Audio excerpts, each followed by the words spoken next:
Friends नमस्कारम, हरे कृष्णा। मैं Rajesh Verma, chartered accountant, founder NGO गुरु। आज आप लोगों से डिस्कस करूंगा एक नया जो गवर्नमेंट का स्कीम आया है, ministry of skill development and entrepreneurship का। द स्कीम नेम इज जन शिक्षण संस्थान। जन शिक्षण संस्थान है क्या, इस स्कीम का मेन फीचर्स क्या है,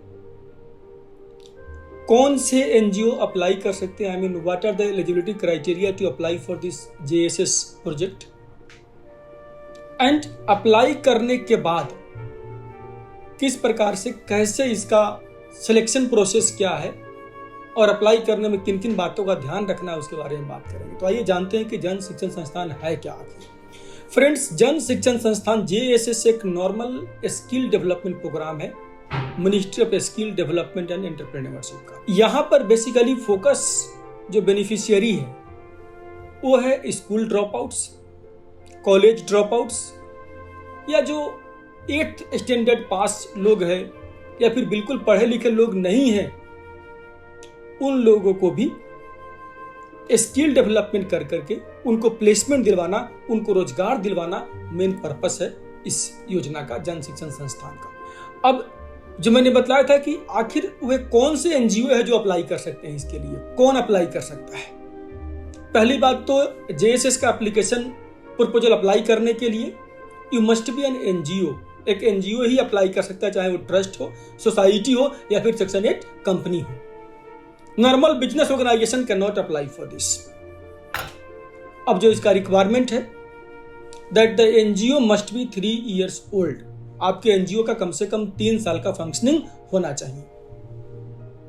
your NGO must be registered under section 12AB and 80G of income tax act 1961। यानी आपके पास 12AB और 80G का रजिस्ट्रेशन होना अनिवार्य है। थर्ड रिक्वायरमेंट है your NGO must be registered with NITI Aayog and you must have unique ID registered on the दर्पण portal. Next requirement is the requirement regarding the turnover in last 3 financial year 18, 19, 19, 20 and 2021. Your turnover must be more than 10 lakhs in each financial year. मैं repeat कर रहा हूं कि हर financial year में आपका जो turnover है पिछले 3 साल में वो 10 लाख से ऊपर, 10 लाख से ज्यादा होना चाहिए।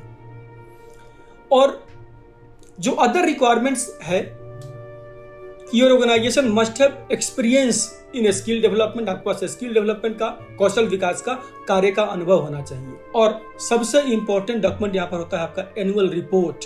Your NGO must have last 3 years annual reports. Now in this a very different system has been brought इन।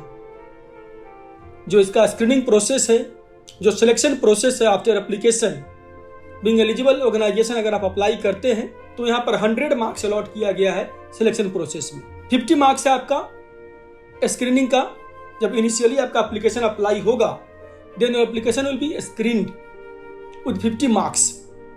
और अगर आपको 60% मार्क्स, आई मीन 30 मार्क्स अगर आता है, then you qualify for the next step. इसमें कुछ एग्जाम्शंस है, कुछ नॉर्थ ईस्ट रीजन से है, डिफिकल्ट एरियाज से है, जम्मू कश्मीर के ऑर्गेनाइजेशन है, तो वहां पर प्रोजेक्ट करने के लिए उनका जो मार्क्स है वहां पर 10% का रिलैक्सेशन है। इट मींस उनके लिए जो पासिंग मार्क्स है वो 25 है। नॉर्मल के लिए 30 है, उनके लिए 25 है। अब जब स्क्रीनिंग प्रोसेस आप क्वालिफाई कर जाते हैं, once you qualify the screening process, then you move to the next process that is field visit. आपके पास MSDE के, ministry of skill development and entrepreneurship के टीम आपके यहाँ फील्ड विजिट के लिए आएंगे आपके हेड ऑफिस में, और आपका जो भी आपने इंप्लीमेंटिंग डिस्ट्रिक्ट आपने लिया हुआ है उस डिस्ट्रिक्ट में आपका जो भी कार्य क्षेत्र है वहां पर, और उसका 25 मार्क्स अलॉट किया गया है। So based upon the marks obtained in screening and the field visit, जो डिस्ट्रिक्ट वाइज टॉप 3 रैंक में आएंगे, यहाँ पर कोई मार्क्स कोई क्राइटेरिया नहीं है, यहाँ पर जो टॉप 3 एनजीओ होंगे उनको सिलेक्ट करके नेक्स्ट स्टेप के लिए भेजा जाएगा। And next step is technical presentation, यानी those 3 organisations from each district will be called for the technical presentation before the committee, और वहां पर आकर के आपको टेक्निकली प्रेजेंट करना है how you are technically capable to run this project, how it is viable for you to run that project in that implementing district, what are your strength, what is your tie-ups with the employers for placement, what kind of a skill gap assessment you have made. So with these all points you will come and present, and उस presentation का भी 25 marks है, और वहां जो भी आपको marks मिलेगा based upon that a recommendation will be given to the Ministry of Skill Development and Entrepreneurs, और वहां से मिनिस्ट्री से MSD will finally select कि कौन से ऑर्गेनाइजेशन को किस डिस्ट्रिक्ट में इंप्लीमेंटिंग एजेंसी का रोल मिलेगा फॉर दिस जन शिक्षण संस्थान project. Friends, unlike other skill development projects, जो जन शिक्षण संस्थान का प्रोजेक्ट है ये डिफरेंट है. यहां पर आपको सिर्फ ट्रेनिंग सेंटर ओपन नहीं करना है, बट एक स्पेशल पर्पस व्हीकल फॉर्म करना है. एक सोसाइटी अलग से रजिस्टर्ड होगा and that society will be running the project.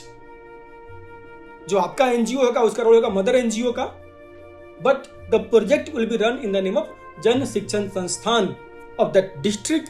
इसके लिए एक अलग से सोसाइटी रजिस्टर किया जाएगा. फ्रेंड्स, अगर आपका कोई क्वेरी हो, कोई कंसर्न हो, तो चैट बॉक्स में दिए नंबर पर आप कनेक्ट कर सकते हैं, या आप चाहते हैं कि हमारा एक्सपर्ट टीम आपको प्रोजेक्ट ड्राफ्टिंग में या प्रपोजल सबमिशन में सपोर्ट करे, then also we are open for that. You can connect us. Thank you so much.